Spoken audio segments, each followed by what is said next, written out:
This week, we are jumping back in time a little bit Yeah. to the late 80s. Good years. Good years. Yeah. Good decade. Yeah. Yeah. Awesome movie. Yeah. I had never heard of it. And so I was pleasantly surprised. I wasn't expecting it to be bad or anything. It's just, Well, I'd seen it. You would think something was bad that I said, oh, yeah, I remember that. So great. Yeah, you say that about a lot of bad things. Hey, name one. I thought so. What's The Toxic Avenger? Okay, moving on. You said name one. It's supposed to be bad. It's a thing. You said I saw that. It was great. And then you made me watch it and it was not great. It's anyway, this isn't Toxic Avenger. No, it isn't Toxic Avenger. No. It's our second war film. And has a lot of good stuff to talk about when we do. Most of it filmmaking, some of it one of the lessons is topical. Well, yeah. And this was kind of a really big chance taker, and its budget versus income shows how big of a chance it took, because people just didn't go for it. It rolled the dice and it did not win the pot. So, but hey, you know what? We have reviewed and dissected some movies that made like $4 worldwide, and they were just awesome. That's true. But hey man, it's the fate of B movies and indie film. You rarely get out there. Most people don't hear about it until much later on.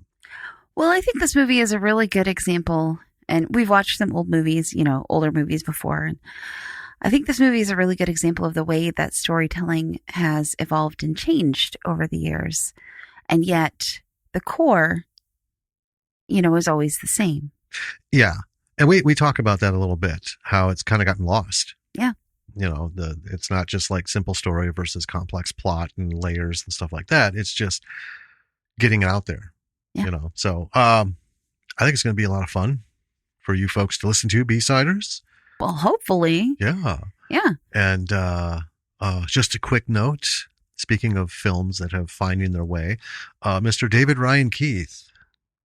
Oh, did you hear about that today? Which?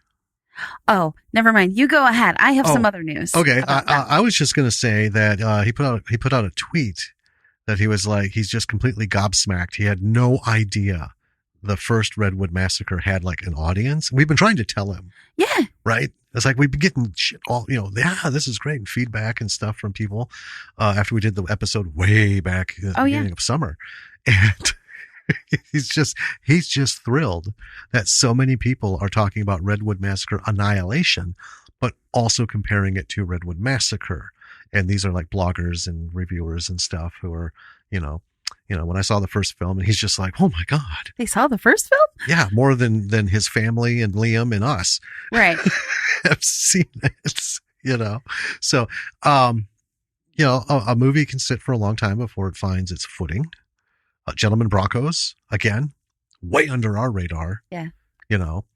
Miles brought it up and we're like, how did this not happen to us sooner? Yes. And this movie is one that flew under the radar, but related to Redwood Massacre Annihilation, which is coming out tomorrow. Yeah. Well, as of the day we record this. Yeah, the 20th. When you hear it. It's already out. So today is October 19th as we record this intro. And David posted an update today that this is the first time ever that a movie that he's released has been pirated before it was released. Really? Yeah. Oh, God. He said he expected it day of, but day before is a new one. Wow. So. Well, it goes for sale tomorrow, DVD and VOD. Mm-hmm. Those DVDs have been in people's hands for up to a week. Well, at the stores. They have, and it was also at Fright Fest, which moved to digital this year. So there's a possibility that someone could the have digital version of it. But usually it comes from people getting, stuff several days early, like at Walmart, where it's going to go big, on sale. Yeah. And they just kind of help themselves to the DVD, burn it off, and there you go. I know. So anyway, don't pirate movies. If you happen to see a movie that was pirated, it's super inexpensive. For fuck's sake, just buy it. Support creators. Because we're going to, first thing tomorrow morning, I'm ordering ours. Yeah. Yeah. Yeah. Help David for he gets his $1. I think though, well, yeah. If you happen to see a movie that's been pirated and you learned that it was pirated, right? A pirated version, you don't always know. Right. I mean, usually you know, but you don't always know. If you realize that, just, be a good person and give some money to the person who made the movie. Yeah. Well, rent it or... for example, Riff Tracks. Get a copy, yeah. Okay, all the Riff Tracks stuff we watch on Prime, they always put at the end, hey, if you're seeing this anywhere but rifftracks.com, which, they're not being pirated on Amazon, obviously. Right. But, a lot of people pirate them and they're just saying, hey, stop by the site and give us a couple bucks. Right. Donate to the cause. I mean, it costs them a lot of money to do these tens and tens and tens and tens of movies, throughout the year. Getting rights to this stuff is not cheap. No, and we've purchased some Riff Tracks tracks. Yes. All right. So, Redwood Massacre Annihilation, people. By the time you hear this, and we say it in the episode, it will have been out for a couple of weeks. If you hadn't gotten a copy, go get it or rent it at least. It's awesome. David Ryan Keith, master at film. Danielle Harris, fantastic actress. Yep, Hatchet. And for those of you who I don't want to take too long on this, a little bit of trivia. If you know her from the Hatchet series, think back a little further, folks. She was the girl in Halloween. Yeah. Not the original. No. I don't think her mother was born then. Anyway, all right. So let's get into this movie, this fantastic movie. Yeah, this Forgotten War film, and roll with it. Let's slay the beast.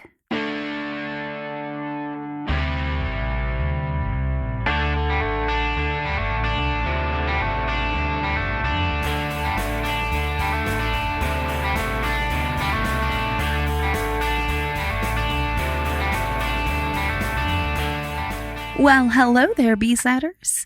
Welcome to another episode of Bravo for the B-Side. This is Danny. And this is Jim. And today, we have a pretty cool movie that I'm excited to talk about. Going B-movie rather than indie movie, because this wasn't necessarily an indie. Yeah, no, it was not. But it was definitely not the A side of things. No. Also, going a little bit backwards in time, back to the late 80s. Yeah. It's one that was brought to our attention. Yes. From a listener who reached out. And as soon as I read it, I recognized it. I'd seen this, but it's been so long. I mean, 98% of the movies I've seen in my life just don't reach the top. Yeah. It's not that it wasn't memorable. It's just there's been so many. That's true. It's been so long. Really long. I mean, even without all the other stuff we watch a movie once a week, over time. Yeah. So that builds up. This was, it was wonderful to find this. It's got some good names in it. It is a really cool film. It is. And has some great lessons in it. You're watching it as a creative. There's some things to see. And the whole scope of it is actually a lesson, too, that we'll talk about. I agree. Yeah. So, do you want to tell us about the movie? I do. So, this week's movie is The Beast. It is also known as The Beast of War, depending on where it was released. It is from 1988. Director Kevin Reynolds. The writer, and I'm going to butcher this, it's William Mastrosimone. Sure. Sorry, man. And there's another one. Starring George Dzunza. Sunza? I think the D is pronounced. Dzunza. Dzunza. I think it makes it worse if we try to correct ourselves. I know. Sorry, George. Jason Patric, Stephen Bauer, Stephen Baldwin, Don Harvey, and Kabir Bedi. There's a Baldwin in it. Yeah. Well, this is from way back. Well, it was made in the 80s. A great decade for making things. Yes. I was made in the 80s, so. Very true. Rated R. Had a budget of $8 million. And the log line is a Soviet tank and its warring crew become separated from their patrol and lost in an Afghan valley with a group of vengeance-seeking rebels on their tracks. Yes. Yes. Couple things about this. From what I could find, it's pretty much universal, all the sources I could dig up, this thing racked up $161,004. That's so specific. I know, worldwide. Kevin Reynolds, if you don't know him, he's also known for being the director of Waterworld, Robin Hood, Prince of Thieves, The Count of Monte Cristo, the 2002 version, and he is the writer on Red Dawn, the original 1984 version. Yeah. Yeah. The tank in here, I just want to mention, is supposed to be a Russian T-55 tank. And there's been some discussion whether it's a T-54 or a T-55. The tank they used in the film was an Israeli tank, that the Russian tanks didn't have some things that happen in the movie. You know, I know some things about tanks. Creative license. I'm not that in touch with all the minutia. I know nothing about tanks except that they have tracks on them and also guns. Right. Big guns. Yeah. Yeah. So yeah, as we jump into this, I think a little prefacing before we get into the actual story. So this, what I loved about this movie, and I know it's a B movie because it didn't play here. Yeah. I remember when it hit theaters, I think the closest theater was in Chicago. Yeah, and I'm not going to make a 2.5 hour drive. One of those that only went to the artsy studios. Yeah, you know. So I saw this either later that year or like in '89 when it came to HBO. Back when HBO was grabbing all these B films for cheap, you know, putting them on. And one thing about this, I mean, you know, we've done a war film. And this one is actually one of the few that I had ever seen up to this point, and even in some regards since, that handled the Afghan war with Russia and Afghanistan and told it from a Russian perspective. So this tank crew. Yeah, there are relatively few films that I know of that really even touch on that at all. Right.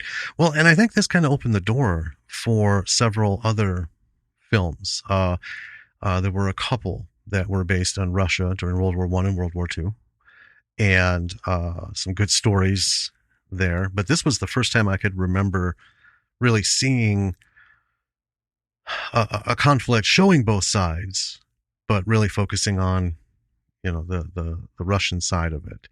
You know, it's a terrible war. And I always equate the Russian-Afghan war as like their Vietnam, right? They were not in danger of being overtaken by little Afghanistan. Right. You know, I mean, because this is back in the day when Russia was Russia, you know. Yeah. Motherland. Yeah. So, yeah, in the early to mid 80s, man, they had no worries about that kind of stuff, but they wanted to be everywhere. And they wanted to take, kind of stuff. And not everyone who was there was like, I don't. Not everyone's cool with being occupied. Well, and the people doing the occupying, a lot of times they're like, I don't even know why the hell I'm here, man. You're in the Russian military, you follow orders. There's very little room for dissension. Mm-hmm. And, that's kind of touched on. So anyway, that's what stuck with me and why I recognized the name, instantly. Also because, it had Jason Patric in it. One of his early, as he's climbing the ladder, he did some really great movies through into the 90s. And a Baldwin. One of them. They're all pretty much interchangeable. Stephen. Yeah. But and he did a really good job. Yeah. He did. Yeah. All right. That's, I think, enough to get us rolling. Do you want to take us into this bad boy? All right. Let's set the scene. Do it. Well, we start with a quote about war by Rudyard Kipling. And I didn't write down the exact quote. I don't know that it's super, important to go through it, but I think it wasn't on very long. No. And I think when those things are done, it's kind of a foreshadowing thing. Like, yeah, this is a think piece coming at you. Right. Not an action piece. Yeah. So then we get some just like lovely hazed desert scenery. And I really loved the cinematography here. It was, I don't know, there was just this feel to it, mm-hmm. This tone. It was really pretty. But also, when you look at the desert, there's just that feeling of like expansiveness and, yes. Endlessness to it. And we see some tracks. There's some nice music. And the music throughout this whole film was actually really nice. Yes, it was. We get some shots of a little desert town. And already just kind of like the feel of it, the tone of it, how it's depicting this little Afghan desert town and the people in it. Right. Going about their day, just doing things that people do, right? Yeah. Sheep. Right. They're most of them are herders, mm-hmm. and the people doing their individual tasks right. within the village. I liked the very just subtle. I don't want to say subtle, but everything just kind of blended together. The shots really worked as we're mm-hmm. going through like the working, and then we see the call to prayer, and right. Just in that it encompassed it. Yeah. In quick shots. Yeah. And I as I was watching this, I was thinking about all the films that came out in the 80s and even the 90s that took place anywhere in the Middle East, really. Mm-hmm. Right. And already I'm like, this seems really ahead of its time for a 1988 film. Yeah. Just in the way that it's depicting the people. Well, it's depicting them as people. Right. Yeah. Not, if I could mention Jack Ryan. Sure. Okay, the Netflix series. I love it. Okay. It was really good. I mean, we've watched all of the seasons. I think they've done really well. Krasinski and Wendell Pierce. I love Wendell Pierce. But when they've shown these kinds of scenes, it's a bunch of guys in a smoke-filled room in a desert hut, loading clips, shoving bullets into them and, checking the guns, cleaning them, reassembling them, or making bombs and stuff. It's not just normal people going about their normal life. Well, no, it's, I think this was beautiful, and I think people could come back to this and look at it for ideas on how to depict these. Yeah. Sure, if there's a conflict going on, that's going to happen. But it's like everything we've seen, not just, I'm not picking on Jack Ryan.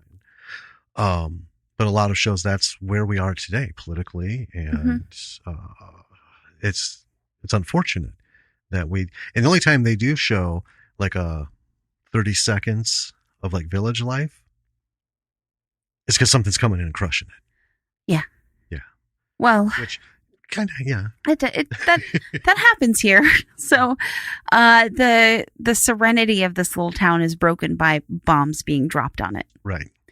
And then the tanks roll in, and it's the devastation that just immediately falls upon this little town is quick. Yes.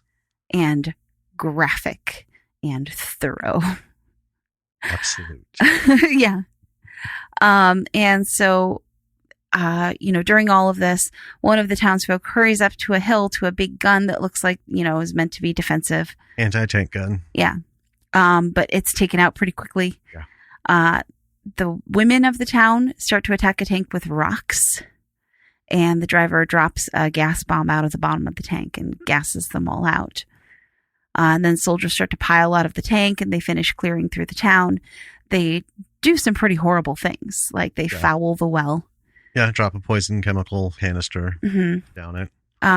They light the mosque on fire, and it's just a little one, right? And then they blow it up, and there's still a couple of stragglers from the town, like fighting back with them. They use Molotov on the tank. These people aren't completely helpless, right? But they're definitely not set up to take this on, right? No. And there are 4 tanks, right, rolling in. Yeah. And I think they take one of them out. Yeah, they get one. Yeah, NBA style, right in the open hatch at the top of the turret. Boom. Yep. So the soldiers kind of take out the last fighter, and they make him lay down under the track. Yeah, feet up against the track, directly in front of it. Yeah. And they're not even really asking him anything. They're just making him do this. Yeah. Well, I think they just want to know, like, where are the rest? Right. Of the, quote, rebels or the resistors, of the occupation. Yeah. And, they're Russians, but they're all American actors, and they speak with American accents and stuff. So it took me a second. Yeah. Because I didn't know that it was, that this was the war that was being depicted here. And so I was like, oh, these are American soldiers. And then they're talking about Russia. So I'm like, oh, okay. I guess they're Russian soldiers. Yeah. That's fine.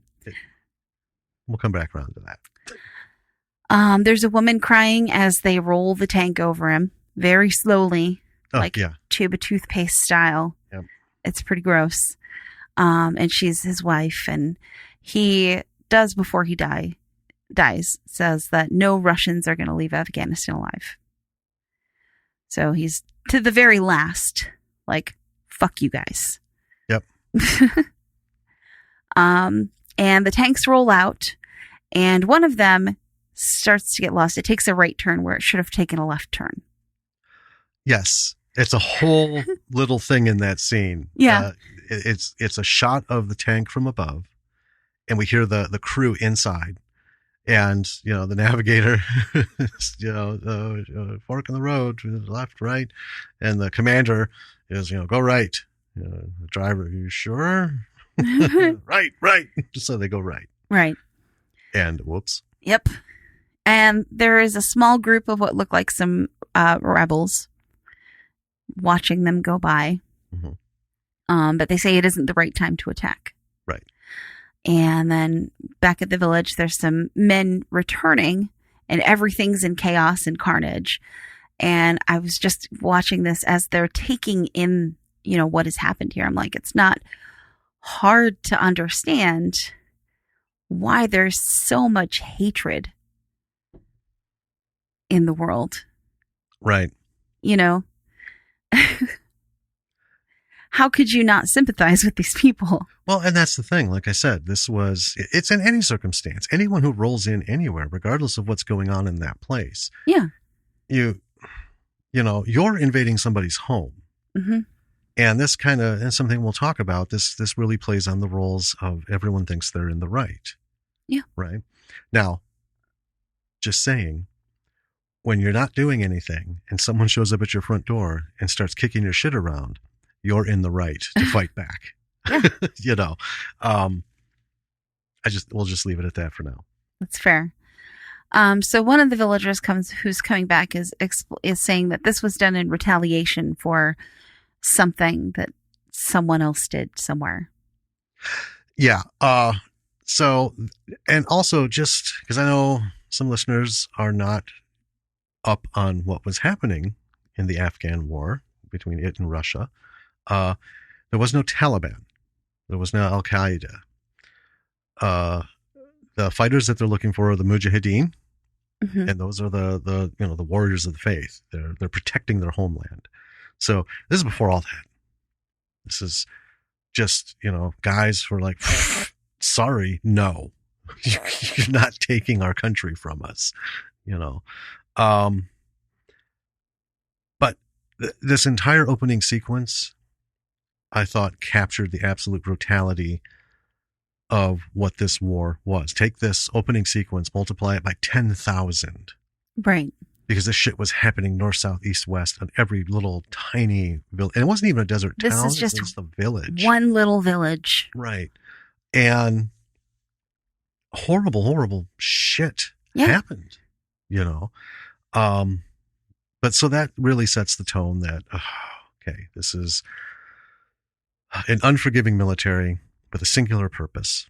And especially the little bits we get with the commander, he's on the job. Right. That's it. Right. So, after these guys come back, off in the distance, we hear some gunfire and everyone takes position. And, rolling up are 3 motorcycles. And these are the Mujahideen that we saw who observed the tank leaving. And as they approach, they're not immediately trusted. The 2 groups are rival tribes, apparently enduring a very shaky peace. And I thought that was brilliant too, because that's even today, that's a reality. In a lot of Middle East countries, it's bloodlines and tribal names and affiliations, and they're at it with one another, and this is like a tried and true story through history. That's, in Ireland, they've made jokes about, well, your country like fought itself. It's like, well, yeah, because we couldn't find anybody else worthy of fighting, so we fought each other. I mean, that whole kind of thing. And it happened in Scotland and England. Mm-hmm. I mean, the UK, United Kingdom, all those areas, they were all at war with one another. And, especially like Wales, they're still not excited about being part of it, right? But we don't have armament coming into play. So they have this shaky peace, and the survivors are being asked to join the group to avenge Afghanistan as a whole. And one of the men, Taj, says that, well, my brother's the leader. And then a woman tells him that his brother was killed, and that's the guy who was run over by the tank. Mm-hmm. So Taj is now the Khan. He's the leader of the village. And he, there's a couple scenes. He's really working through the emotions. Ultimately, he agrees to take revenge on the Russian tank group. So then we cut to the lone tank, and it's plugging along in the desert. It comes to a stop. Crew gets out, the tank commander being one of them. We find out from this little excursion into the village, they have no radio. And Molotov cocktail did hit their tank, didn't destroy it, but some did spill inside and ruin some things like their map. Right. So the map is incomplete, and that's what the commander is going off of to get where they need to go. But they're essentially lost. The driver, Kovarchenko, who's Jason Patric. Mm-hmm. You okay? Yeah. Okay. Looked like you were signaling me. I had a scratch itch. Oh, okay. Thought maybe I had something hanging off the corner of my mouth suddenly. Well, I mean, it's not like anyone can see you. Well, you can, which is why I thought you were signaling me. Oh. Anyway, so Kovarchenko, the driver of the tank, is ridiculed by the commander because at the village, he was hesitant to roll the tank forward. Right. Right. Didn't take long for the commander to convince him, basically fucking do it or die. I'll shoot you right here. And then Kovalchenko notices something leaking by the tank wheels, just like drip, drip, drip, which, is kind of odd. If for those who know about tanks, the treads don't usually leak because there's nothing there, right? So he goes over and he messes around, puts his hand up in the tread, and he ends up pulling out a hand. It's the hand of the man that was run over. It got caught. Yeah. In between the treads and the tread locks. Yeah.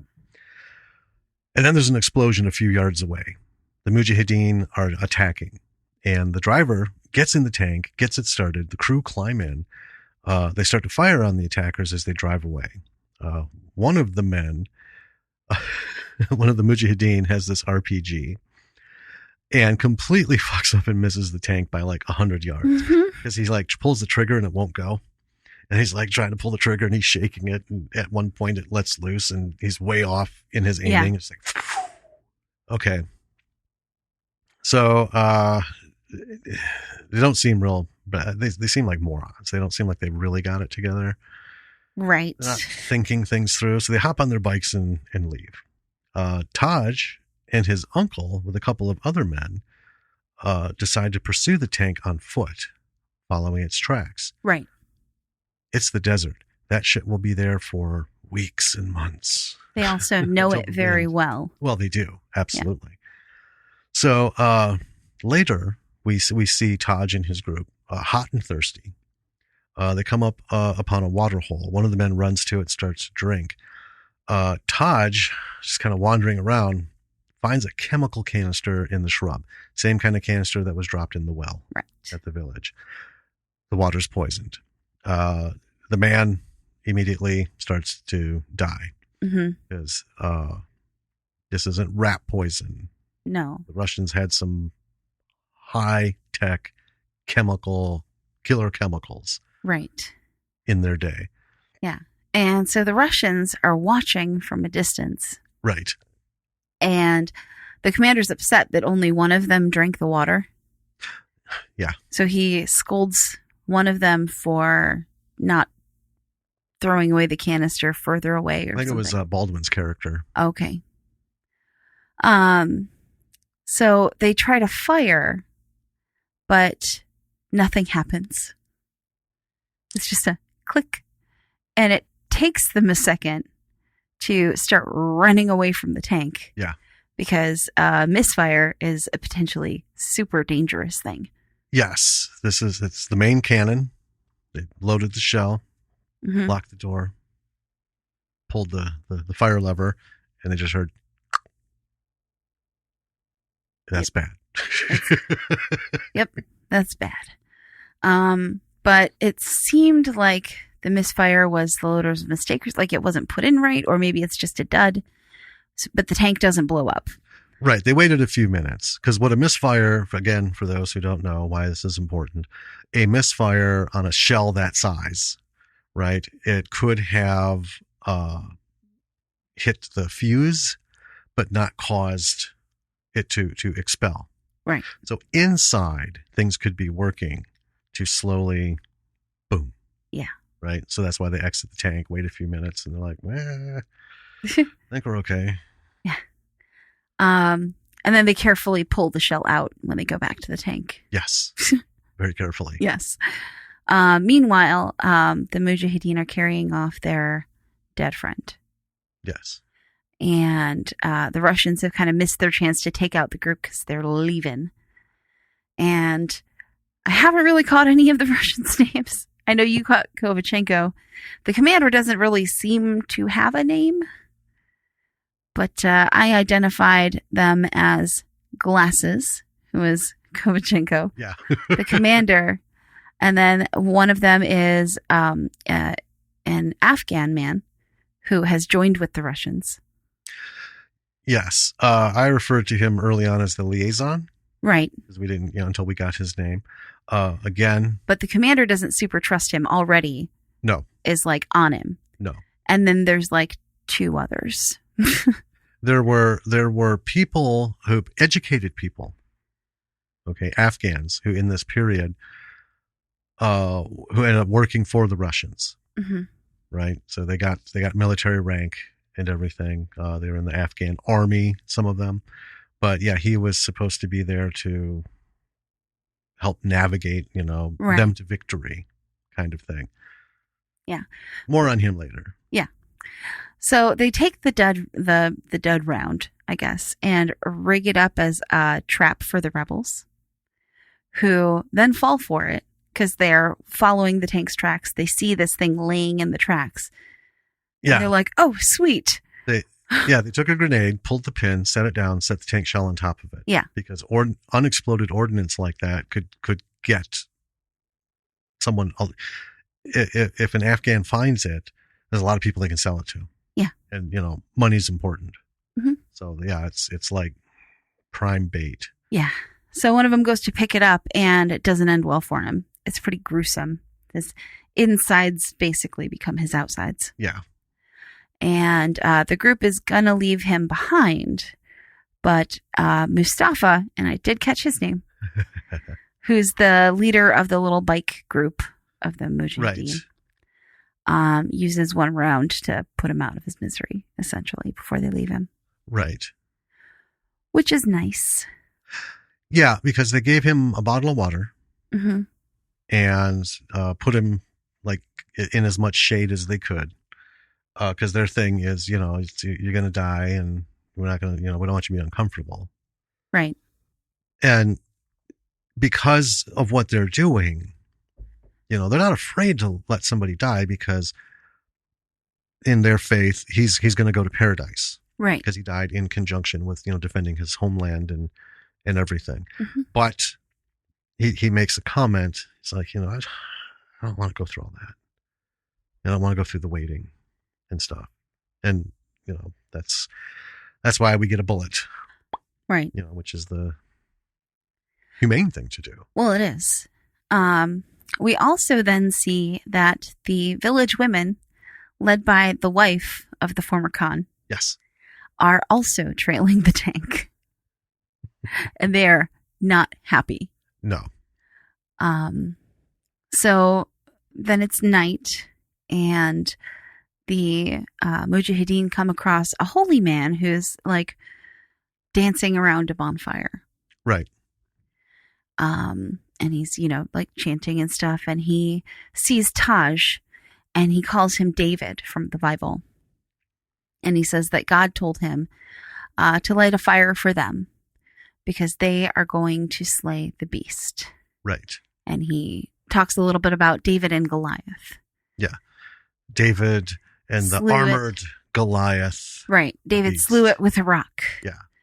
And he, they're asking him what the beast is, and he gestures towards the tank tracks that are really close to his fire. And so then we cut to further up. The tank is stopped. The men are camping. The commander is scouting from atop the tank and with his night vision goggles. Kovalchenko is playing chess with the Afghan liaison, who is Sadine. And the tank commander is not impressed by how Kovalchenko is friends with him. Right. So he's got it out for Kovalchenko. And you get the feeling, we learn he's got it out for him before the incident of not driving over the guy. Yeah. And then he's also got it out for this Afghan in his tank. So you get the sense this is not a good pair to have. Because they talk.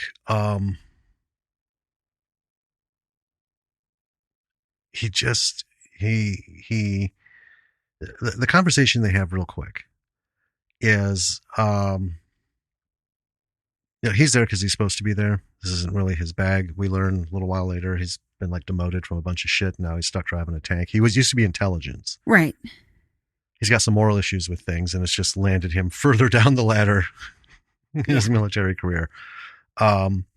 Whereas Sadine is there because he understands the country needs to move into the next era. He doesn't like what he's doing, but at one point this is all going to end, and he wants to propel He wants to be a part of taking everything forward. And doing what he's doing is going to give him access to tools to do that. So, I mean, it's, he loves his country, but he sees things a little bit differently. And he's like, this is the way. He thinks that this is the way forward. Yeah, like this is the inevitability. So I might as well use what I can to use this to my advantage later. Yeah. And just a quick correction. Yeah. His name is Samad. Samad. Yeah. Sorry. That's okay. It was the one I caught later. I was like, oh, caught a name. Yeah. So, anyway. Well, I got it in here somewhere, but I think it got bumped. Actually, I think all of my bits with his name in it got cut out for your stuff. Potentially. Okay. So anyway, as they're having this discussion and playing chess, which is really just, I thought it was really excellent scene by some excellent actors really doing it. By the tank, there's two other crew fighting over a nude picture one of them got from their girlfriend. Kovarchenko breaks up the fight. The commander comes down and catches one of the men. Again, Mr. Baldwin. Always playing the troublemakers, these guys.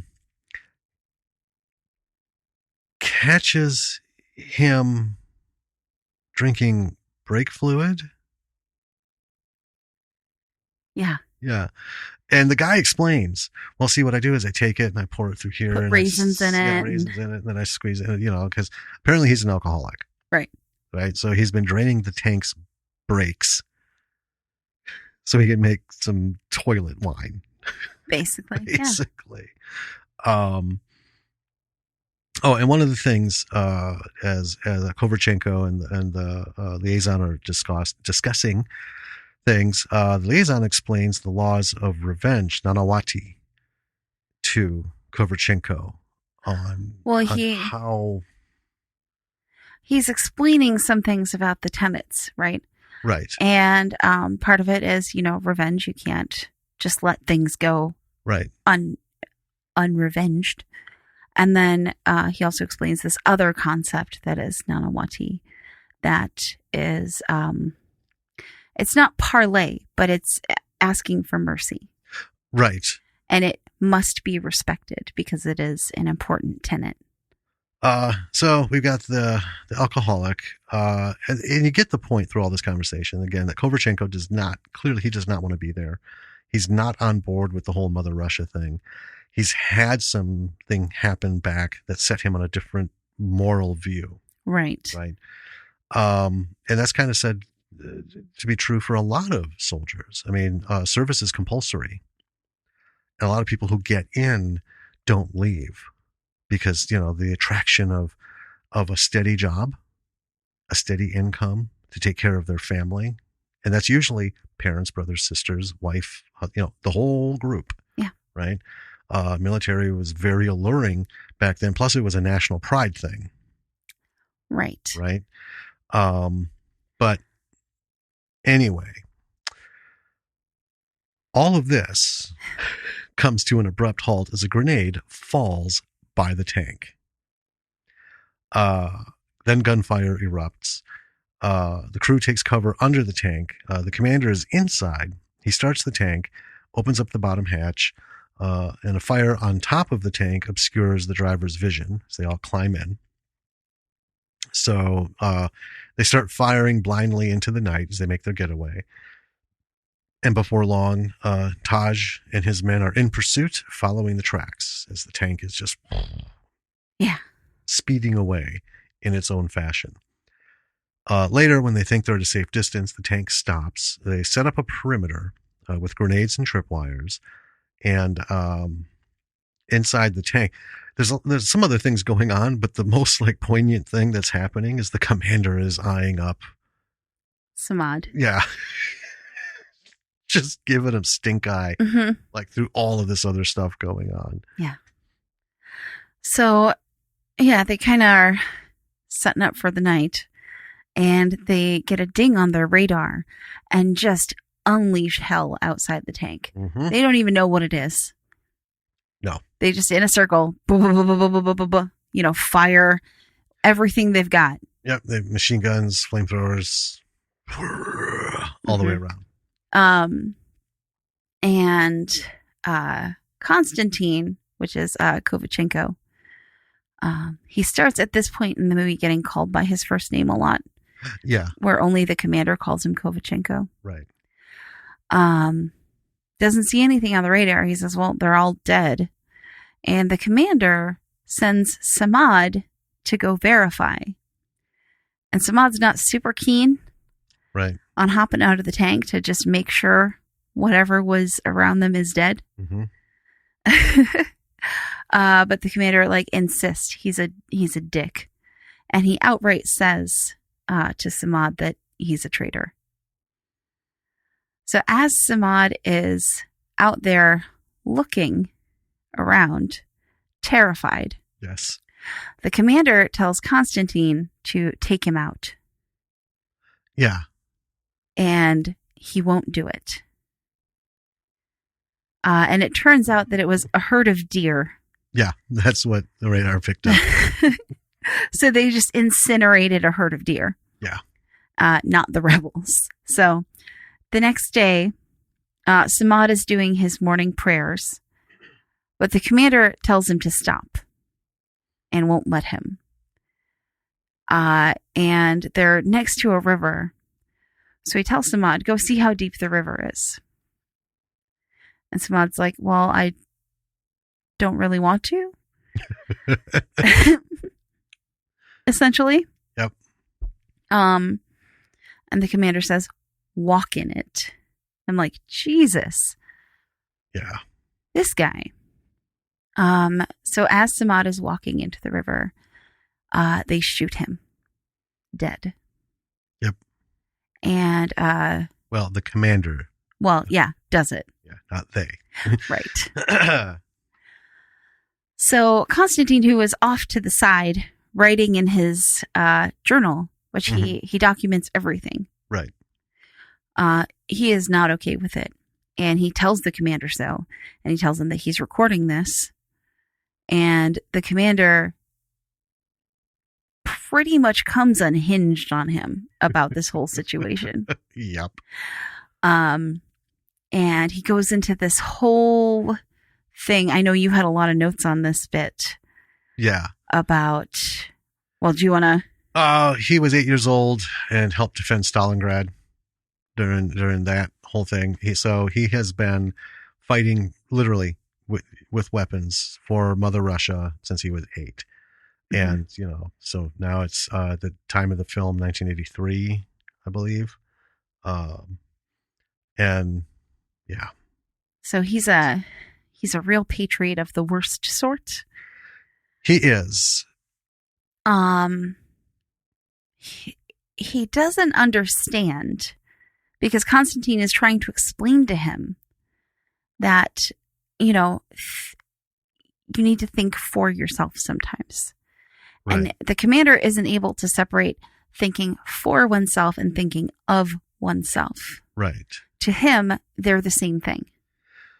Well, so he sees Konstantin as selfish. Yes. Right? Well, he's not a good leader. No. And here's the thing. So anyone watching who, has military history, knowledge of things, if you look at the markings on his lapels, he's not an officer. He's the equivalent of a warrant officer, which means that he's just chosen to stay in the military. And the way it worked in Russia was after so many years, they'll move you up to different things, right? So he's been in long enough to have, quote, earned command of a tank platoon, which would be 4 tanks, right? So he's running the show, not because he's a good leader, not because he's a good strategist, not because he's not because he's anything that's required of the job. Just because he's been there long enough. Time in service. Yeah. Yep. So he'll never become an officer. So that gives you an idea of this guy's mentality. And it really sets in right here. Mm-hmm. That this curmudgeon. There's no talking to him. No. And it starts to get so bad, his issues, that the other tank guys are starting to get a little worried about his grasp on reality. Yeah. And Constantine also is seeing like our tank is leaking oil. We don't have any gas. He makes a comment, you know, the guys following us don't seem to run on gas or food or any of the things that we need. Right. They were on foot. How are they still following us? And how are they still catching up with us when we stop? Right. You know, so quickly. Yeah. And he also is trying to explain to the commander that this tank is weighing us down, essentially. Yes. It's not going to keep being a safe haven for us. This tank is going to be like a death trap soon. Right. And the commander just will not hear any of it. He will not leave his tank behind. Right. So he tells the other tank guys to take Constantine and tie him to a rock and set a live grenade beneath his head. Yes. It's pretty fucked up. And at this point, I just, in my head, started calling the commander, this fucking guy. I love it. Oh, man. So later in the tank, as they're plugging along, the gunner is brown-nosing the commander, saying he thinks the commander did the right thing, blah, blah, blah, blah, blah. And then when asked why they didn't just kill Kovrchenko, the commander says it will buy them some time. So he knows they're going to stumble across this dude tied to a rock. You know, hopefully he won't have, you know, popped his head off with a grenade. But that'll keep those guys busy for a bit. Right. You know, every minute they're not moving is a minute further away the tank can get. So elsewhere, the women of the village have caught up with the men. Taj's uncle finds them, orders them back to the village, even though they want to go fight the tank with the men. Right. And, you know, watching it, that's just kind of, you know, how the culture was and is in a lot of places still. Men are in charge, right? So they bark orders like that and stuff. But, yeah, ladies don't seem too keen on just like turning around and, you know, okay, running back to the village. You get the sense that we'll be seeing them. Yeah. So later in the day, we got some wild dogs in the desert making their way over to Kovrchenko. Because in that expansive, not a lot of stuff happening. Right.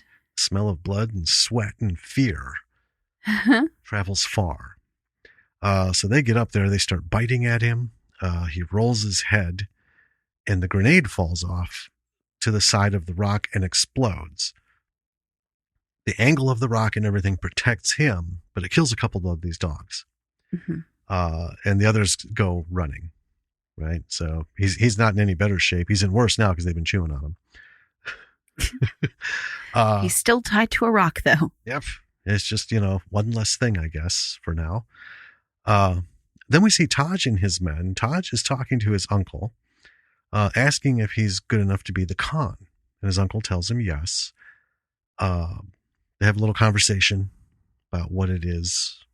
Well, yeah, it's a nice little conversation because his uncle tells him, if you're asking me that question, then the answer is yes. Yeah. And I thought this was a great counter to what we just saw from the commander of the tank. Right? You know, he's in charge because someone put him in charge. Right? Taj is by tradition having been put in charge, but he's, you know, he hasn't like embraced it, put on the vest of, you know, I am the leader stamped on the back and all that, right? He's a very human response to, you know, can I do this? Yeah, I mean, this whole situation aside, I'm the leader of our village. You know, so at some point I've got to, you know, when we're done with this tank thing, rebuild the village, lead the people, you know, be just, you know, everything that needs to happen. So I thought that was really good. Yeah. Twist. Dichotomy there. All right. So they're leaving the wounded uncle and they said they'll come back for him. He's not like dying. He got shot in the leg. Yeah. Earlier. It's not terrible. He can't move as fast. Right. And all the movement's just going to make it worse. So they're just going to leave him. Same thing. They give him some stuff and they'll be back for you. When the tank or the beast, it's the first time anyone referred to it as the beast in terms of Taj's group after talking to the holy man.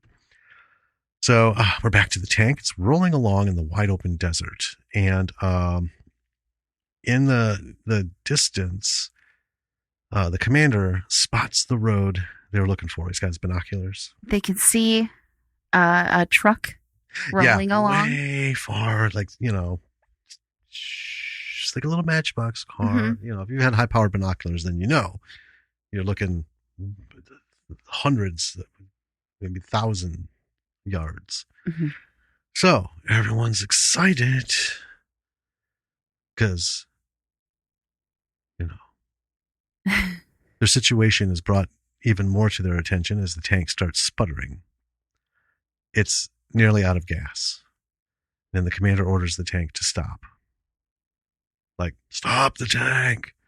Well, because he is so excited, he pokes his head up out of the tank, actually, instead of looking through the whatever it is that lets them see out. Periscope? Yeah, that thing. So, what the commander did not see was the massive canyon between them and that road. Right. Hundreds and hundreds of yards away. We see the tank is steadily leaking oil. Yeah. It's like a tank, kitchen tap, maybe on like 1/3. Right, like what you might set it on if you didn't want the pipes to freeze. Right. It's just coming out. And he breaks out the map, and then we see it. The part of the map that was burnt is the part that showed the canyon. Yes. And this is a big, long fucking canyon. It's real big. Yeah. This is not, it's an extra 20 minutes. No. This is something massive. So, yeah. Yeah. So they're in a bit of a pickle. And then we're back with Constantine, and the women have found him. And it is the wife of the guy that he tread over in the tank, and she recognizes him. Yep. And so they start stoning him. Mm-hmm. And they're yelling. And he asks for Nanawati. He just says that word because that's the only word he knows. He doesn't share a language in common with them. Right. What Samad had told him earlier in the movie. And the women are just ignoring it. They're like, fuck you. Don't care. Yeah, they're just enraged. But Taj's group catches up and stops them. And Taj's reasoning is, well, if we kill him, then we're not any better than the Russians. We have to respect his plea for mercy. Mm-hmm. And Taj is pretty smart. He also reasons that the Russians wouldn't have left him behind if he were still with them. Right. So there must be a reason that he's here. Mm-hmm. So they take him off the rock, and they're all taking shelter in a cage. And there's this really interesting scene, and I just really liked this, where Taj goes around to all of his group and collects food from all of them. And they're all a little reluctant to give it to him. And he offers it to Constantine. And we learn that it's all of their food. Right. Right. So he's just taken every bit of food that his group has and set it in front of Constantine. So Constantine takes a bite, and then everyone comes up to grab some back. Yeah. So they can eat. But it was this peace offering. Well, and custom. Yeah. It's they've taken him on. They're showing him mercy. Right. So feed him, because there's that part where he's like, miming, him to eat. And he's telling him, in Arabic, eat. Mm-hmm. And everyone's just looking like, do something, man. Right. Pick something up and eat it. Yeah. They're just like ready to pounce. Yeah. And they did. Yeah. Yeah. I mean, it wasn't like violent, but they all clearly were like, okay, yeah, time. Yeah. I want some food. Yeah. And one of the group is struggling with the RPG, which got broken the last time they fired it. Yeah. Well, I mean, it was broken because that's what. Right. The big wide miss. But, because last time they tried and it wouldn't go. Right. So there was a shot where they had another way to go at the tank and they missed the opportunity because it was like, nothing. Yeah. And Taj kind of puts it together and he's like, well, this guy should know how to fix it, right? Yeah. So and their whole communication is just kind of pantomiming, words and scratching stuff into the sand. Right. But he eventually gets Constantine to understand that he's asking him to fix it. Mm-hmm. And so Constantine takes it, and everyone's watching him very carefully. Yes. And Constantine manages to get across that he needs another gun to take apart from one of their rifles. Right. To take apart from it, like a spring or something. Well, basically a Kalashnikov. Yeah. And in order to fix it. And so he ends up fixing it with the part from another gun. Right. And at first, the group is pretty not cool with Taj handing him two of their biggest weapons. Right. Well, one was like, now he's broken two of our guns. But he does manage to fix it, gives it back to them. And Taj is like, well, also, he probably knows how to use it. So he communicates with Constantine and gets Constantine to agree to use the RPG to blow up the tank. Right. It takes a little while. Right. Yeah. And I mean, and the basic concept is he knows not only how to use his own weaponry. Right. But he also knows the tank. So knowing how to use the weapon to its most potential and knowing where to strike the tank with it, Yeah. Boom, boom. Right. Well, they even say it, kaboom. Yeah. And, to Taj, this guy that they found is like a godsend, right? Because they've been having such a hard time getting this tank. Well, yeah. A lot of little things have happened. Well, like the whole misfire, complete misfire. They could have ended this like that, but nope. Yeah. One spring decided it. And as much as the tank guys feel like these rebels have been on them the whole time and, are like, guerrilla warfaring them right through the desert, the rebels are having a hard time too. Right. Right? Yes. Well, and just let's break away from this for a second. Again, to set the picture. So this is not the kind of thing. These are not, this is not the Afghanistan military. These are not people with military grade weapons that have been handed out to them after a period of training and, out of the country's armaments. All right. Most of what Afghans fought with were things that they literally picked up off the desert floor. Scavenged. From past. I mean, initially their conflicts were fought with like bolt action rifles from the British era, right? And as more advanced conflicts, shit's left behind, and they scavenge it, and they're like the car mechanics in Cuba. They will rip shit apart and cobble something together somehow, right? And shoot something. Yeah. The RPG was a little bit more advanced. Right. It's like, well, where's it broken? I don't know this. You don't get too many to take apart and learn. But they know that it can hurt a tank. Well, yeah. So, yeah, it's when your weaponry is from that basket, right? There's a lot of problems. Yeah. You know, it doesn't last long. It easily breaks. Your fixes can come undone. You know, they had a lot of unfortunate little mishaps along the way. Meanwhile, like I said, the tank crew, they have no idea how lucky they've been so far. Yeah, but to Taj, this is a sign. He just needs to put together the pieces. Yeah. And so, he agrees. And we see some flashbacks. Kovalchenko or Konstantin, he's some flashbacks with his, headbutts with the commander that we've seen. It's just like bing, bing, bing, bing, bing. Yeah, I'll do it. Kaboom. Yeah. Screw those guys.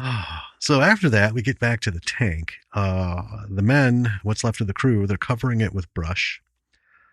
And a helicopter flies overhead nearby, and the commander fires a flare. The helicopter sees it, circles around, and lands. The two remaining tank crew run towards it, super happy, right? Yeah. They jump into it. They're like, we're going home. We're going home.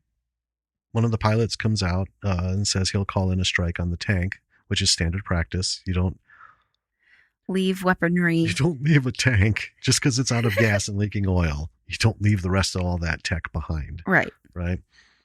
And then he tells the commander that they were lucky that the helicopter was out looking for water. Otherwise, they'd have never seen them. Yeah. Right. Kind of that. We have no business no one would have ever been in this area because no one's looking for you. We just happened to see your flare. So lucky for you, trying to find an oasis. And then the commander says, no one destroys his tank. He then orders the two remaining tank crew off of the helicopter and to get back into the tank. And the men are furious. Yeah. They're super pissed. They've got to do it. The helicopter pilot tells the commander the only way out of the valley is to go back through the pass that they just exited. Right. And this is the pass where it could have all come to an end had it not been for click, click, click, shit, it won't shoot. Yep. Kind of thing. The commander says they'll get back the same way they got in, which is through the pass. Orders the men to get water and fuel to the tank. So they pull it off the helicopter. Tells the helicopter pilot to arrange for more fuel to meet him at the pass. Right.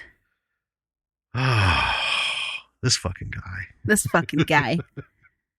So the helicopter takes off, leaving the tank and crew to their journey. As it flies away, we see Taj and his men on a distant ridge, and Kovalchenko is there. And he draws out for Kovalchenko why they are so happy to see the tank moving, because they know it's going back to that pass. Yes. And it's, this when you see it the first time, it's a pass, right? You go one way. Mm-hmm.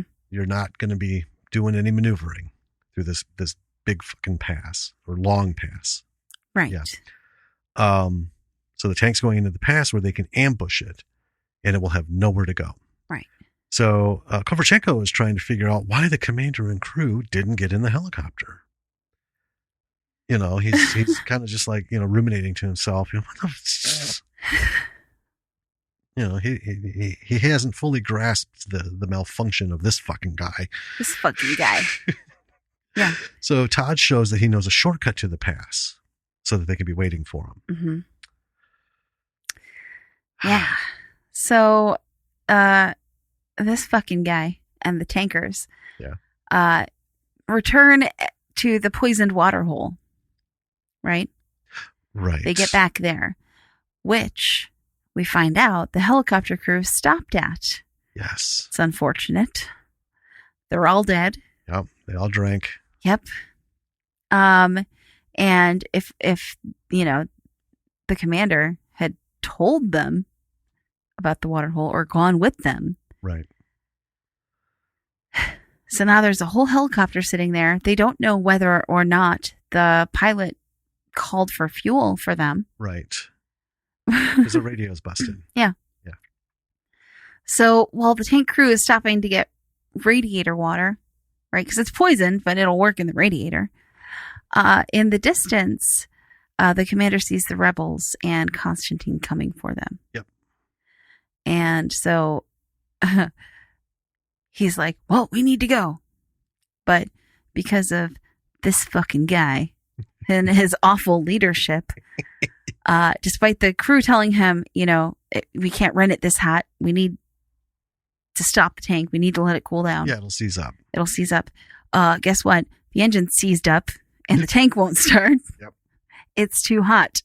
So they have to manually roll the cannon around. And it's a slow process. Yes. It's like the tank version of the rolling the window down with the knob. It's a little rotating wheel. Uh-huh. And to move the turret without power from the tank, you can still move the turret. But you have to spin this, and every 10 turns, the thing moves 4 inches. Yeah. So they're just if you've ever seen the carnival games and stuff where people are doing the bicycle race things, they're pedaling, that make the Tour de France people look like wimps.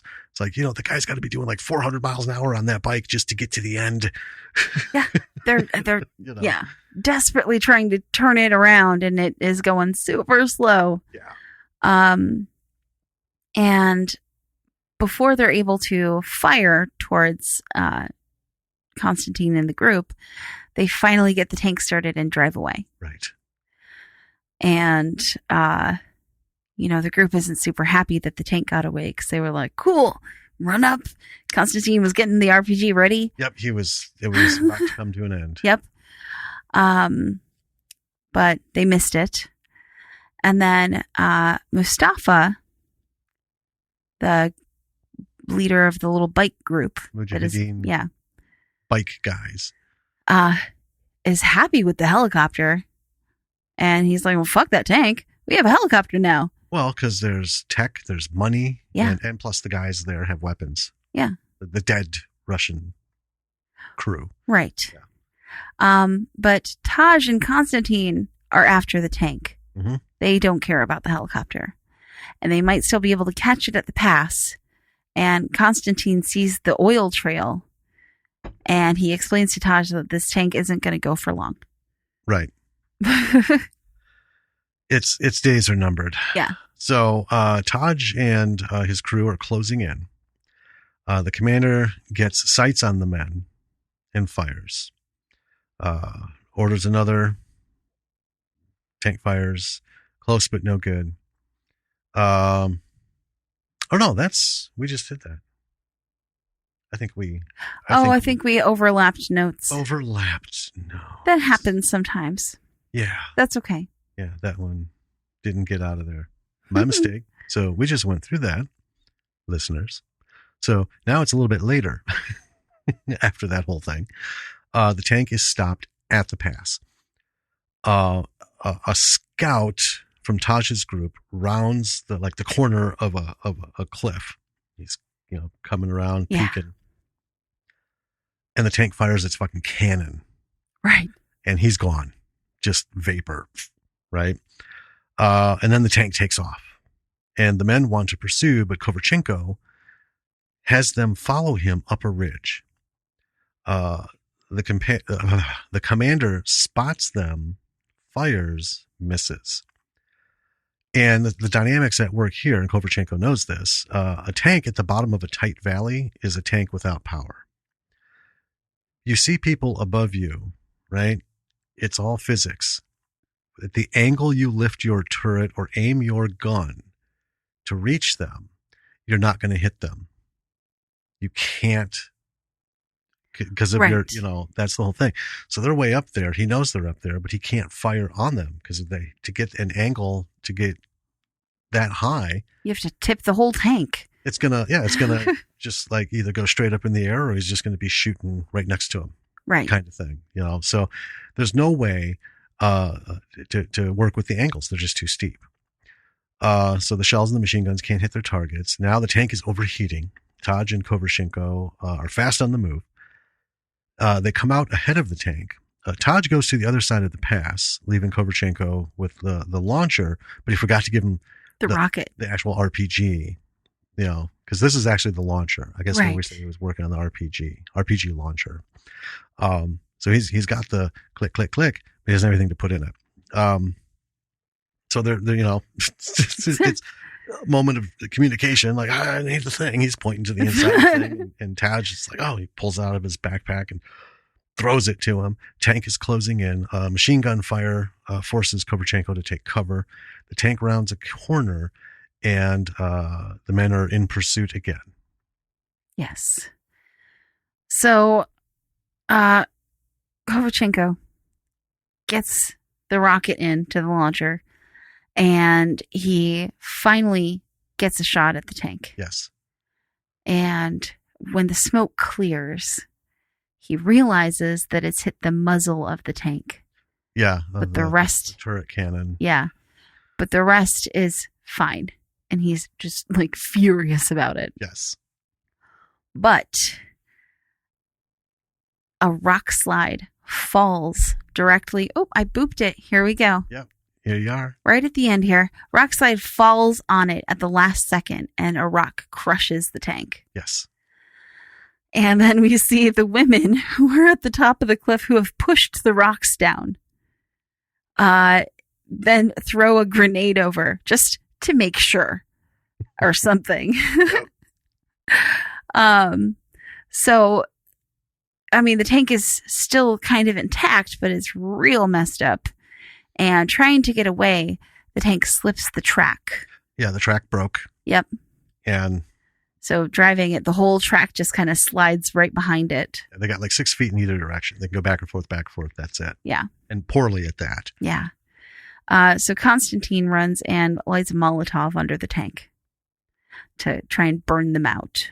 Yeah. Which it takes a while. Yes. Because the commander does not want to get out of the tank. Right. He's like, we're fine. It's a tank.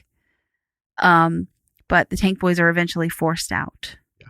So the group is, closed around them. And Konstantin asks for mercy for them. Which is interesting. But we can talk about that. Yeah. He tells the commander, you can't be a good soldier in a rotten war. Mm-hmm. And then he tells them to leave. So back beyond the past, the commander ends up seeing that wrong turn that they took that started this whole nonsense. Oh, they should have gone left, yeah. Yeah. And the women, though, are not satisfied with the death of the tank. No. They want blood, and they're going to get it. So it takes a minute, but they bring back the coat and the boots of the commander. Yeah. And Konstantin is looking at it, and he realizes something. Yeah. Well, there was some blood on them. Yeah. So then a helicopter flies overhead. The Afghans take cover. Taj yells for Kovrchenko to come to them, but instead, Kovrchenko goes to the helicopter. Mm-hmm. The rescue harness is lowered. Taj stops one of his men from shooting Kovrchenko as he's being lifted to safety. Yeah. And the helicopter flies off. Close. That's the movie. That's the film. Yeah. Yeah. So let me take my glasses off. I know you have so many things you want to talk about. Yeah, and we're not going to get to all of them because this would take, be like another 3-hour episode. When watching this, it's very obvious it's an 80s film. And I say that not to diminish it, but understand in every decade, okay, every, 90 to 99, 80 to 89, that whole thing. Mm-hmm. Movies had a specific formula, a specific approach. Scripts were done in such a way that the story was told in a very finite manner. Even a decade aesthetic. Yeah. So this happens very quickly. And if you think about things like, Ferris Bueller's Day Off, way different movie. But the things that made it work for that time was not just, the story and the acting, and it's funny, but boom, boom, boom. A lot of shit happens in quick order. Mm-hmm. A lot of stuff happens here. If this movie, if The Beast had been made today, someone would have gotten hold of this script, rewritten it, and we would have had a 2.5 hour, very long, drawn out, singular point that is being focused on. There's been a lot of conversation, a lot of ruminating on philosophy and morality, and I say that because it's a fact. We've seen a lot of films that have had conflict that they really kind of take you out of what this message was in this film. I think there's a lot of messages here. Yeah.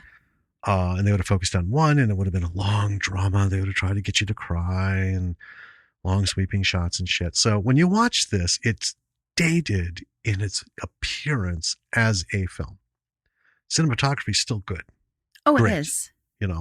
As someone who loves the desert, I just, I was treated to nothing but beauty and all this horrible shit going on in it. So this was not filmed in Afghanistan.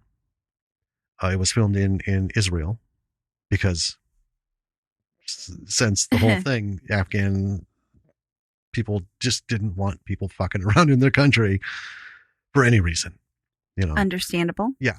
And that's the thing. Very few things are shot on location. I mean, all of Jack Ryan didn't go into Iran and all this stuff. It's a set or it's, somewhere else that looks similar. But anyway, given that, there was my only criticism is the abruptness that different things were touched on and kind of like laid out, rolled up, tied off, and then set aside. But that was the storytelling process back then. Because there's a lot of stuff I would have loved to have learned more about Kovalchenko. Right? What is it that he was doing in intelligence? Because working in intelligence in Russia, you don't just like join, get forced in the military after high school or at 18, whatever. And then you just end up there doing really important stuff. So he had a career, and he was clearly smart and just a much broader, what I would call one of the new Russians. Because This is the fall of the wall era. This is all this shit going on. And it's, just prior to Russia announcing to the world, we're fucking broke. And, the whole dissolution of the Soviet Union into all of its independent states again. He wasn't the old guard like the commander. Right. I would have loved to, gotten a little more about him, but that's also the thing. I like that it tickled my fancy there, but that's not what the movie was about. This wasn't Kovalchenko's movie. No, it was not. It was everybody's movie. And like in a overly crowded episode of Walking Dead, they did their best to give everybody their bit. And I think they did it succinctly. I think there was enough information, not a lot of far-reaching depth, because there was just no time. But you were on board with everybody. You got that Mustafa was, this is what I do, man. Yeah. I defend my country, and then I pick up the scrap and I go sell it, or I use it against the dumb fuckers who left it behind. It's pretty simple. Bing, bang, boom. Yeah.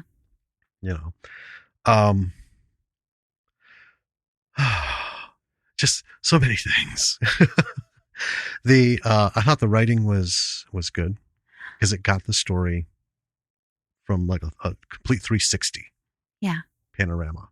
I mean, that's one of the things about this type of storytelling, and it happened a lot in the 80s, especially the mid to later 80s movies, where you don't get spoon-fed every little detail of everyone's backstory and lives, because you don't need it. And we get that a lot today, and we're kind of used to it. Well, in general, listeners, I bitch about it constantly. because it was an era where people, you know, maybe I'm overgeneralizing here a little bit, but the people making films assumed that the people watching them were intelligent enough to understand the points that they wanted to get across without needing to over-explain them. Yes. I will add to that, just real quick. In a film like this, I think there was also the very real awareness that the studios probably didn't want to get too deep into either side, because when this film came out, even though it was a world event, most people still knew nothing about this. Right. All we knew, you know, as a country, was there's the United States, and then there's the enemy, Russia. And then there's this region we call the Middle East that we're not supposed to think about. Nobody wants to take that on because a lot of education has to happen. And then it's not a movie, it's a documentary. Right. So I think, you know, they assume, well, if we just give them this, this, this, and this, they should be able to bing, bing, bing, bing, put it all together. Sure. And then we can just move on. Yeah. But, you know, it's a complicated story, right? Yes. But this movie is a simple story. It's David versus Goliath. Yeah. You know, and I think that worked well for it. Mm-hmm. The cinematography was just beautiful. The music was really good. Oh man. I really liked this movie. One of the things I think that helped brought is they shot it in Israel. So the landscapes are basically the same throughout the Middle East. It's actually way more varied than people can comprehend. But that whole region to me is just beautiful, you know, and having spent so much time in the desert, you know, sleeping under the stars just for, you know, photography and stuff. And there is something about it. I don't know. Some people hate it, but I will always gravitate towards it. And I also think that the desert is an environment today in reality that signals the hardiness of the people who live in it to eke out a living, raising sheep, goats, and stuff in a desert. That is no easy task, but it's been going on for millennia. Yeah. Right? The one thing I like about how they use the desert is they showed us it's full of life.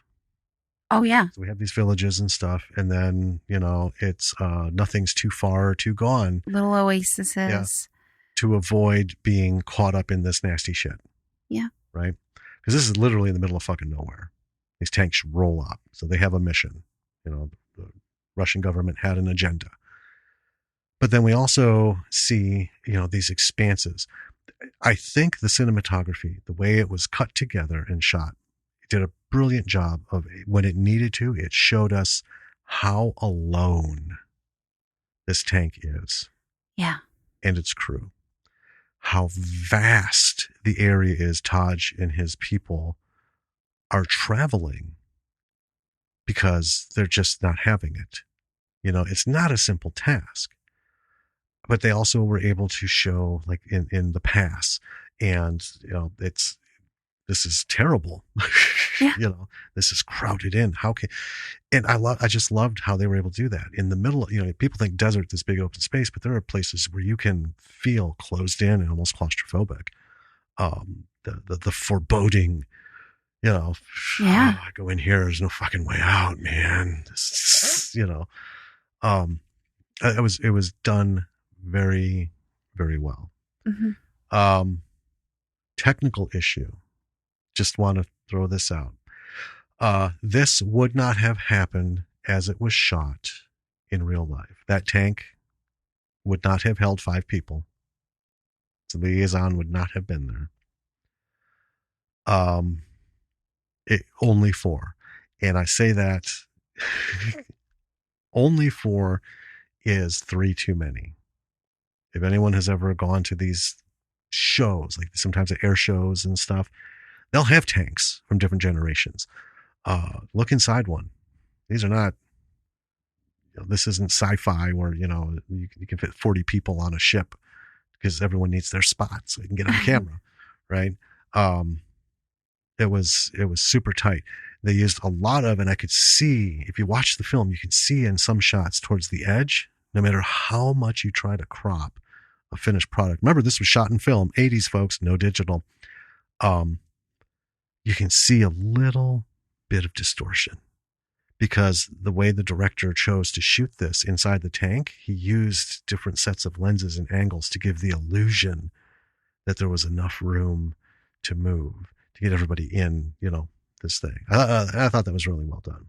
But yeah, you couldn't fit a fifth person in there. No. Not at all. The message, I liked the way it ended. Yeah. A lot of films today, Kovalchenko would have joined. He'd have stayed there. Learned the language and disappeared. Joined the Mujahideen. Yeah. And I think what this brought up was, it's not like he shit on them for saving his life. Right. I took it as his conversation earlier while playing chess, when learning about why this guy is working with the Russians. Because there will come a day when I can use this and these resources to bring my country ahead for change. Okay. And that's like every country. Yeah. There's people who want to, it's time to, in one way or another, move on. And I think that he saw this as his opportunity. He worked because he just wanted that fucking guy dead. Yeah. Yeah. But then he wanted him spared because it's like, he's a dick and he tried to kill me, but I'm not going to be him. Mm-hmm. I'm going to ask for mercy for him so I can go to sleep at night. And then they kill him, the ladies kill him, and well, okay. So much for that. But I think he felt, given in that split second, grab the harness or run back to Taj. I'm still a Russian. I'm still a soldier. I can do something. Do something. Yeah. Because this whole problem was that guy, that fucking guy. Well, yeah. Right? And now that he's gone, we need to do more of that. Not kill them off, but we need to put them out to pasture. Get rid of all those fucking guys. Yeah. That way of thinking isn't going to work for my country and our future. And we just, like I said, we don't get enough of his political thinking, but we do know that he's a man of conscience. He doesn't believe that these atrocities are for anybody's benefit, long or short term. Yeah. So I really liked that. I think, at least how I perceived it, he was honoring this guy he became friends with, who was hated by the tank commander. And he, got a little wisdom and kind of put his own, fucked up past together and found a path. Well, I like that you saw it that way because I agree with you. But what I initially thought when I saw it, and I mean, this might be true also, mm-hmm. but, him leaving, I was like, well,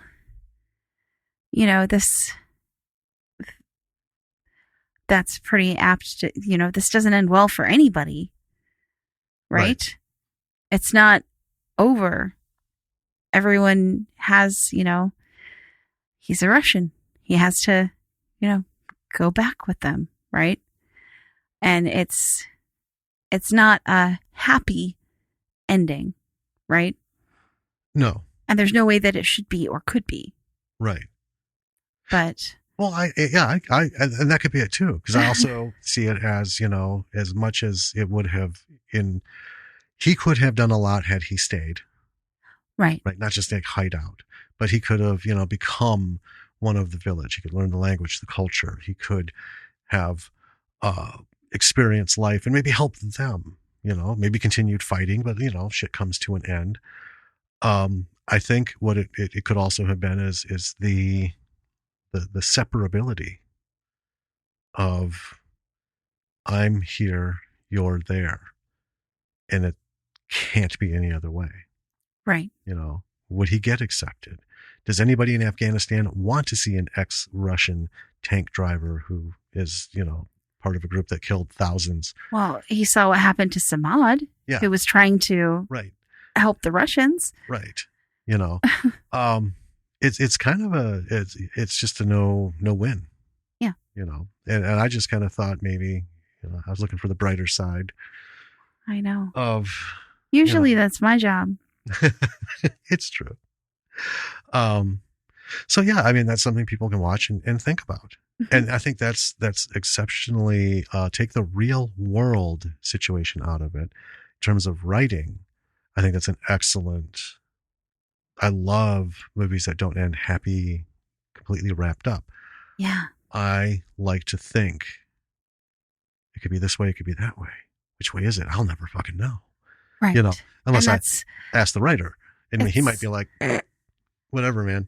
It's a different way. It's okay. So a lot of movies that are done now will end in a way like that, where the ending isn't super clear. And the reason that they do it is because they're hoping to get a sequel made for the movie. Yeah. But the way that this movie ended, it was clear that there isn't a sequel planned, right? And there shouldn't be. No. But I like when movies end like that, and it's not because maybe we'll get another one, right? Yeah. But you talked about the writing, and you also talked about how this wasn't Kovachenko's story, this was everybody's story.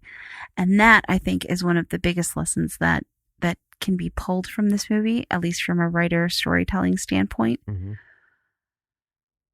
There wasn't a villain in this movie. Even, that fucking guy wasn't a villain necessarily. He was just a product of, of his upbringing, of, mm-hmm. Of what the country was at that time.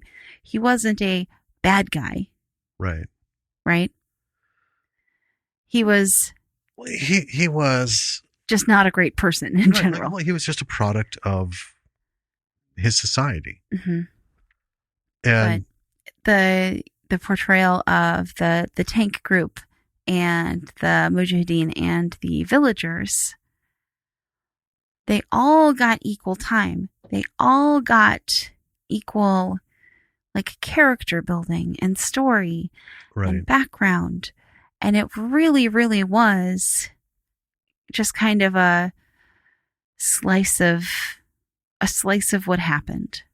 I like to think, I like to think of it as the main character of this movie was the story. Mm-hmm. There was no star. There was no antagonist, no protagonist. There were supporting actors to show the flow of the story. And, I know people are out there, you got to have this, got to have that. It's writing formulas. There's a reason why it works. Blah, blah, blah, blah. Okay, well, I don't know. Explain it to me. Explain it to me how very few films can have a story, especially a real story, a real life story, right?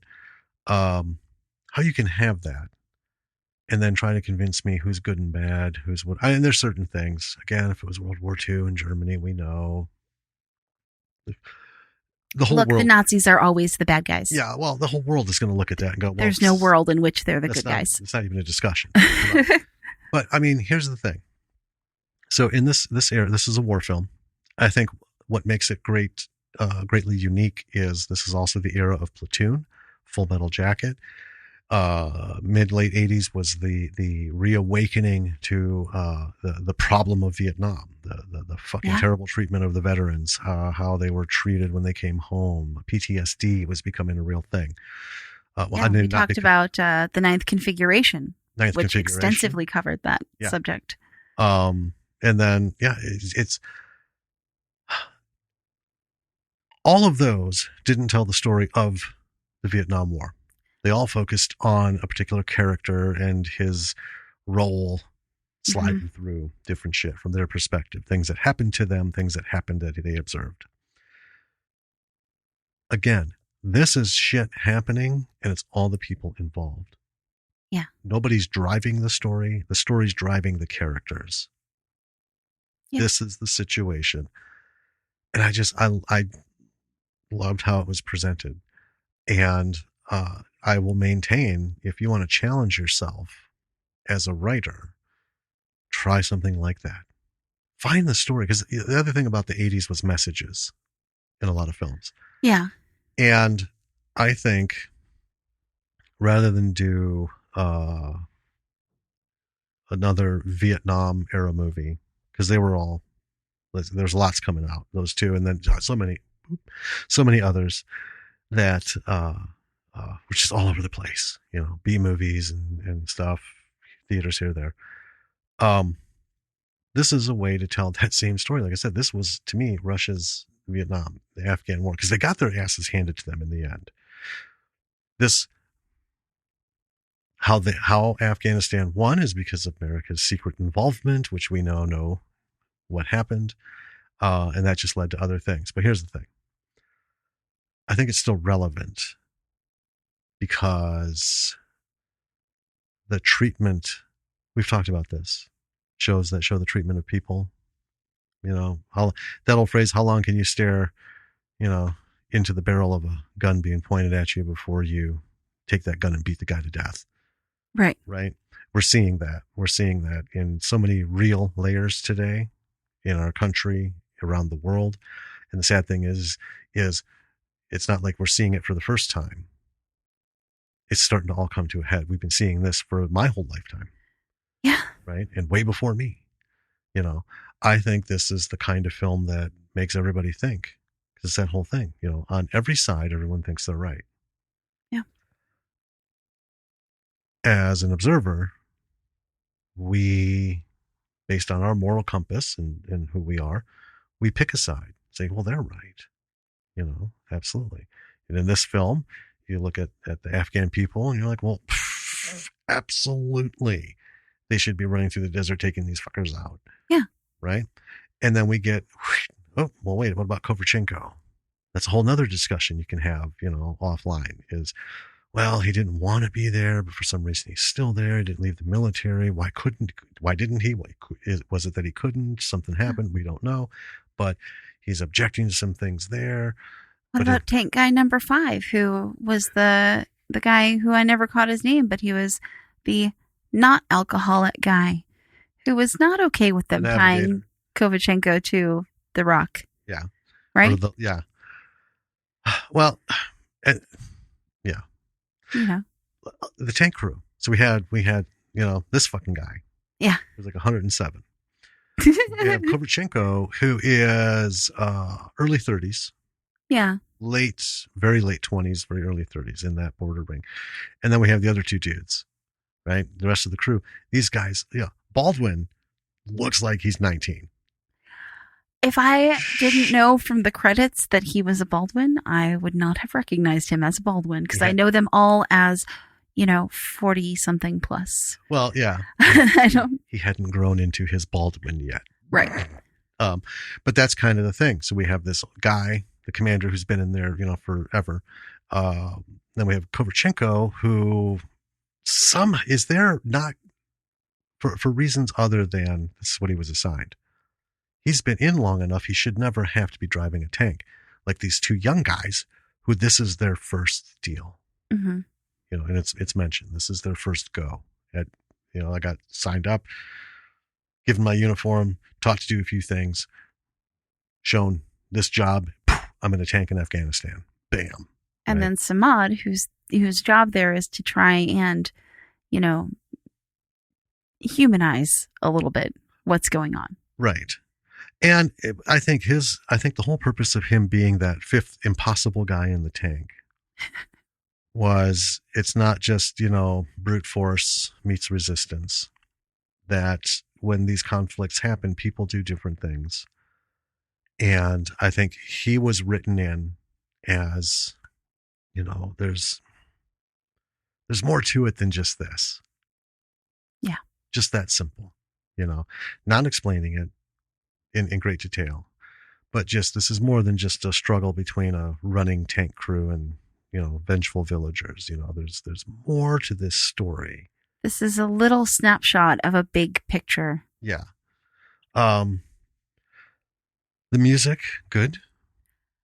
Yeah. Good not the Casio. Not the Casio. Not the Casio. No. Actual music. Well, big budget. Yeah. So yeah, good music. Not riddled with pop tunes like so many films are doing, even on like serious moments that could use an orchestra. They'll throw in some fucking pop tunes. I can only guess because the director, the producers, the brothers, sisters, cousins, nephews, uncles, mothers, friend of so and so. So they're gonna play their song. Yeah, the cinematography, the lighting and everything, good. Yeah. Working in a desert is no small task. Right. And I think they did very well. Yeah. I mean, this wasn't like a low budget movie. No.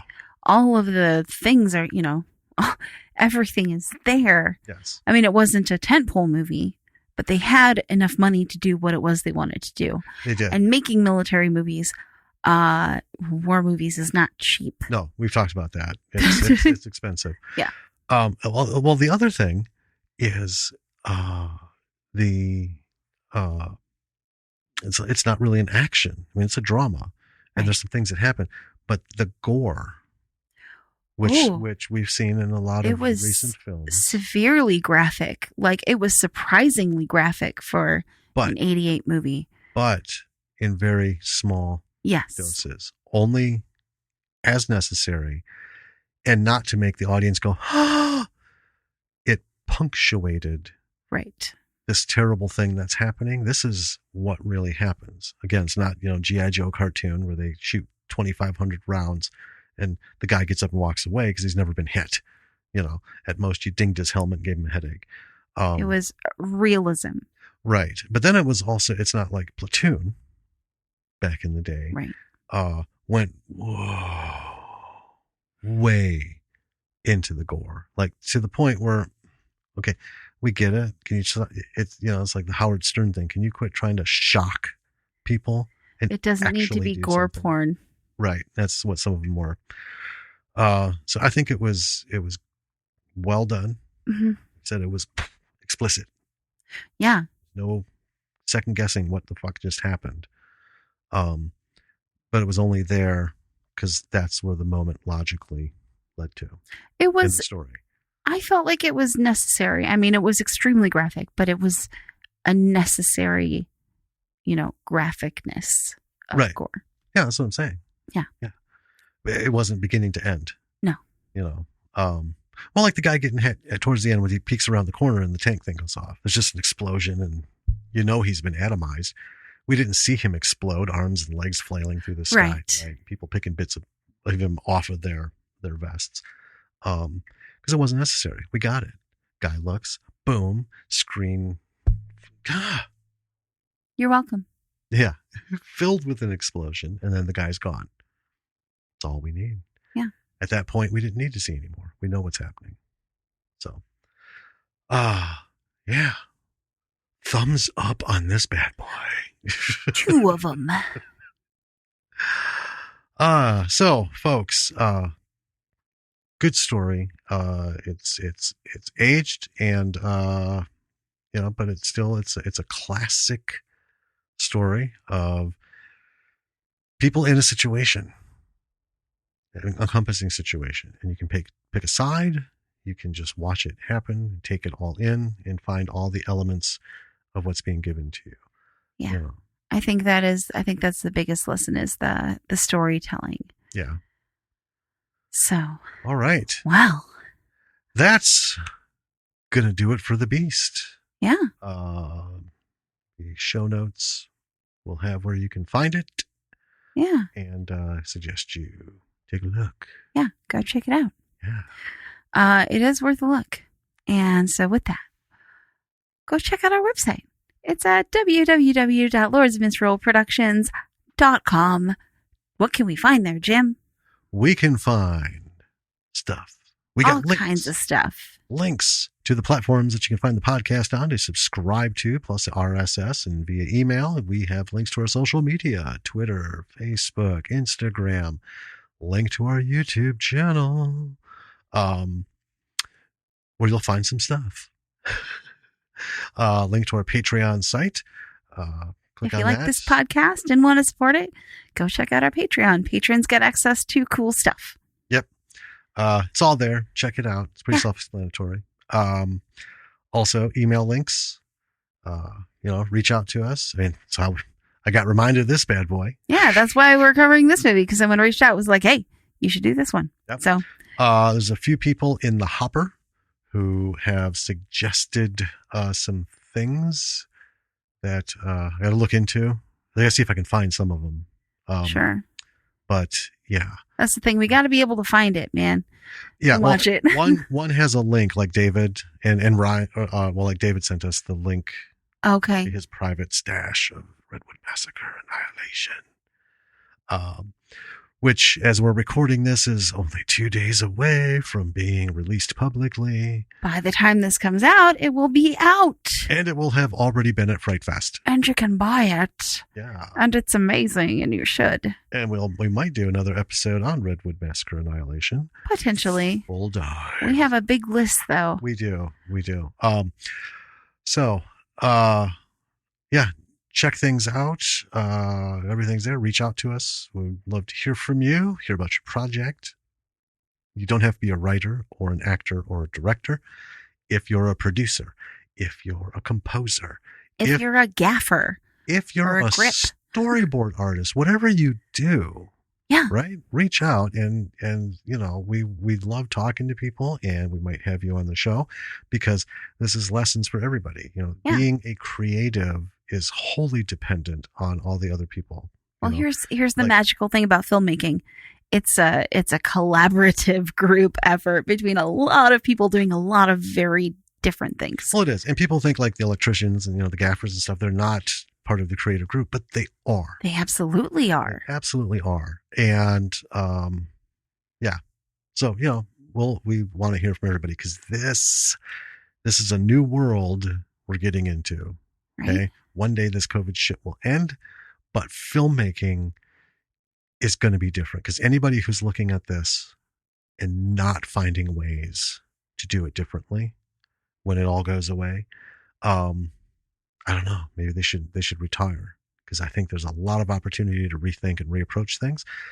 And whether or not you have that vision, that's fine. I'm talking about the higher ups who, should really be trying to change shit. Yeah, reach out to us. Let's chat about things. Yes. I think we've covered it all. I think so. Yeah. So, until next time, I'm Danny. I'm Jim. And we'll catch you next week. I never know what to say at the end of these. Why do you always start closing when you... I don't know. Should we try it? Okay. So, all right, B-siders. This is Jim. And this is Danny. We will catch you next week with a new episode. Till then, stay safe. And thank you for listening. Wear a mask. Thank you for listening. Stop it. No.